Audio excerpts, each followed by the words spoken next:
Bismillahirrahmanirrahim. Assalamualaikum warahmatullahi wabarakatuh. Nama saya Kasbul Anwar, NIM 190502048.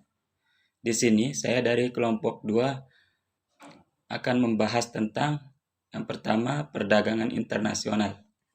Perdagangan internasional dapat didefinisikan sebagai perdagangan antar negara atau lintas negara yang mencakup ekspor dan impor. Perdagangan internasional dibagi menjadi dua kategori, yakni perdagangan barang dan perdagangan jasa. Perdagangan jasa antara lain terdiri atas biaya transportasi, perjalanan, asuransi, dan jasa konsultan asing. Yang kedua, kebijakan perdagangan internasional. Kebijakan ekonomi internasional diartikan sebagai berbagai tindakan dan peraturan yang dijalankan suatu negara, baik secara langsung maupun tidak langsung,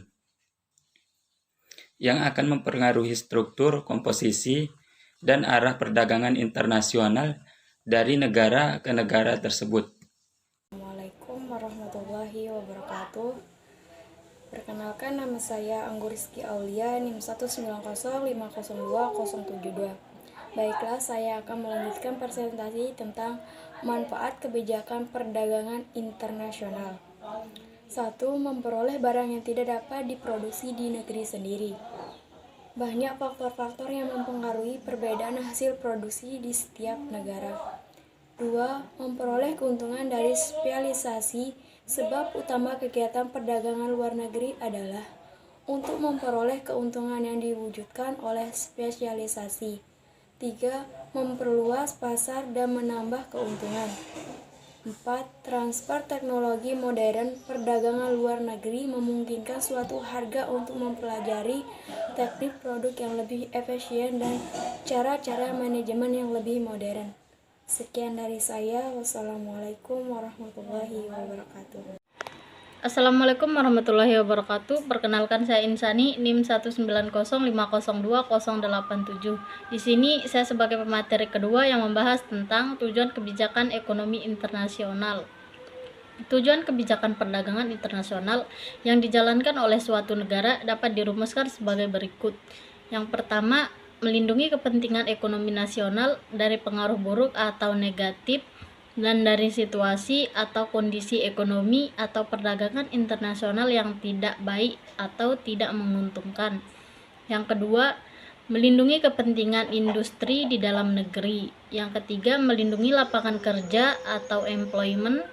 Yang keempat, menjaga keseimbangan dan stabilitas balance of payment atau neraca pembayaran internasional. Yang kelima, menjaga tingkat pertumbuhan ekonomi yang cukup tinggi dan stabil. Yang terakhir, menjaga stabilitas nilai tukar atau kurs palas. Assalamualaikum warahmatullahi wabarakatuh. Nama saya Lufian Nur Hikmah, NIM 190500207. Di sini saya akan menjelaskan tentang dampak kebijakan perdagangan internasional. Dampaknya itu ada dua, yaitu dampak positif dan dampak negatifnya. Yang pertama, saya akan menjelaskan tentang dampak positifnya. Dampak positif yang pertama yaitu saling membantu memenuhi kebutuhan antar negara, di mana dengan adanya hubungan dagang antara negara ini dapat memenuhi kebutuhan yang belum mampu diproduksi sendiri, sehingga kebutuhan masyarakat dapat terpenuhi. Yang kedua yaitu meningkatkan produktivitas usaha, yang dimana semakin maju teknologi yang digunakan dalam memproduksi, maka akan meningkatkan produktivitas perusahaan dalam menghasilkan barang yang diproduksi. Dampak positif yang ketiga yaitu mengurangi pengangguran, yang dimana dengan adanya perdagangan internasional ini dapat membuka kesempatan kerja baru sehingga dapat menjadi peluang tenaga kerja baru untuk memasuki dunia kerja. Selanjutnya yaitu dapat menambah pendapatan devisa bagi negara. Semakin banyak barang yang dijual ke negara lain, maka semakin banyak juga devisa yang akan diperoleh. Selanjutnya yaitu dampak negatif perdagangan internasional. Dampak yang pertama yaitu adanya ketergantungan negara pengimpor. Hal ini dikarenakan pemerintah akan mengimpor dari negara lain untuk memenuhi kebutuhan barang-barang yang tidak diproduksi di dalam negeri. Selanjutnya yaitu masyarakat menjadi konsumtif. Hal ini terjadi karena semakin banyak barang-barang pilihan yang dapat dikonsumsi. Sekian dari saya. Assalamualaikum warahmatullahi wabarakatuh. Perkenalkan, nama saya Haflina, NIM 1905502065 yang akan melanjutkan materi yang tadi disampaikan oleh saudari Ulfia dengan materi dampak kebijakan perdagangan internasional. Di sini saya akan membahas materi tentang bentuk-bentuk kebijaksanaan perdagangan internasional. Kebijakan ekonomi internasional yang ini adalah semua tindakan pemerintah yang secara langsung berpengaruh pada perdagangan dan neraca pembayaran internasional. Berbagai bentuk dari kebijaksanaan ekonomi internasional itu misalnya, yang pertama kebijaksanaan perdagangan internasional, yang kedua kebijaksanaan pembayaran internasional, dan yang ketiga kebijaksanaan bantuan ekonomi internasional. Kebijaksanaan perdagangan internasional itu mencakup seluruh tindakan pemerintah atas semua rekening berjalan dalam neraca pembayaran, seperti penggunaan tarif atas barang yang masuk ke dalam negeri, perjanjian-perjanjian dengan negara lain, sebagainya untuk membantu rehabilitas serta pembangunan negara lain.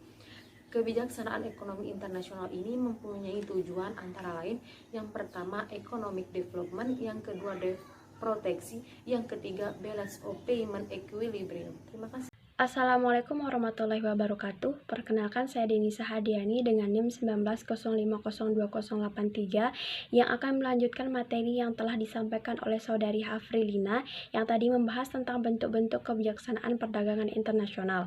Nah, di sini saya akan membahas tentang kebijakan perdagangan internasional di bidang ekspor yang dikelompokkan menjadi dua. Yang pertama, kebijakan ekspor di dalam negeri, dan yang kedua, kebijakan ekspor di luar negeri. Pada intinya, kebijakan di bidang ekspor ini bertujuan untuk mengontrol arus ekspor, baik dalam bentuk mendorong ataupun menghambat ekspor. Pada umumnya, negara-negara juga melakukan kebijakan di bidang ekspor dengan tujuan untuk mendorong peningkatan ekspor, karena dengan makin besarnya ekspor, maka akan berpengaruh terhadap pendapatan nasional. Kebijakan yang mendorong ekspor ini akan meningkatkan pendapatan nasional dan memperluas kesempatan kerja, peningkatan penerimaan devisa, dan pengembangan teknologi. Selain kebijakan ekspor, terdapat pula kebijakan perdagangan internasional di bidang impor yang diartikan sebagai tindakan dan peraturan yang dikeluarkan oleh pemerintah baik secara langsung maupun tidak langsung yang mempengaruhi struktur, komposisi, dan kelancaran usaha untuk melindungi atau mendorong pertumbuhan industri dalam negeri dan penghematan devisa. Sekian. Assalamualaikum warahmatullahi wabarakatuh. Nama saya Bayi Fitriani, NIM 1905020070. Saya di sini sebagai pemateri terakhir akan menjelaskan kebijakan perdagangan internasional di bidang impor. Dapat dikelompokkan menjadi 7. Yang pertama itu tarif, yang kedua subsidi, yang ketiga premi, yang keempat kuota, yang kelima larangan impor, yang keenam larangan ekspor, dan yang terakhir dumping. Yang pertama itu tarif.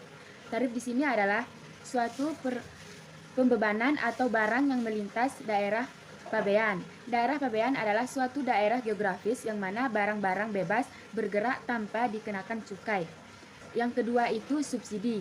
Subsidi di sini adalah kebijakan pemerintah untuk memberikan perlindungan atau bantuan kepada industri atau pengusaha dalam negeri dalam bentuk modal, biasa berupa mesin, terus peralatan, keahlian, terus ada pengambilan pajak, ada fasilitas kredit, dan subsidi harga yang bertujuan untuk menambah produk dalam negeri. Yang ketiga itu premi. Premi adalah penambahan dana dalam bentuk uang kepada produsen yang berhasil mencapai target produksi yang ditentukan oleh pemerintah, atau dengan kata lain, premi adalah bonus yang berbentuk sejumlah uang yang disediakan pemerintah untuk para produsen yang berprestasi. Dan kuota. Kuota adalah pembatasan dalam jumlah barang yang diperdagangkan dalam jangka waktu yang ditentukan. Ada 3 macam kuota, yaitu kuota impor, kuota produksi, dan kuota ekspor. Nah, yang pertama itu ada kuota impor. Kuota impor adalah pembatasan dalam jumlah barang yang diproduksi. Kuota produksi adalah pembatasan dalam jumlah barang yang diproduksi. Dan kuota ekspor adalah pembatasan jumlah barang yang diekspor. Yang kelima, larangan impor. Larangan impor adalah kebijakan perdagangan internasional yang melarang secara mutlak impor barang tertentu.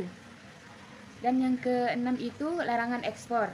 Larangan ekspor adalah kebijakan pemerintah suatu negara melarang total semua ekspor komoditas tertentu. Larangan ekspor tertentu, barang-barang tertentu dimaksud untuk menjaga ketersediaan barang-barang tersebut yang masih sangat terbatas diproduksi dalam negeri. Yang terakhir itu dumping. Pengertian dumping dalam konteks hukum perdagangan internasional adalah suatu bentuk diskriminasi harga internasional yang dilakukan oleh sebuah perusahaan atau negara pengekspor yang menjual barang yang dengan harga lebih rendah di pasar luar negeri dibandingkan di pasar dalam negeri sendiri. Sekian dari saya.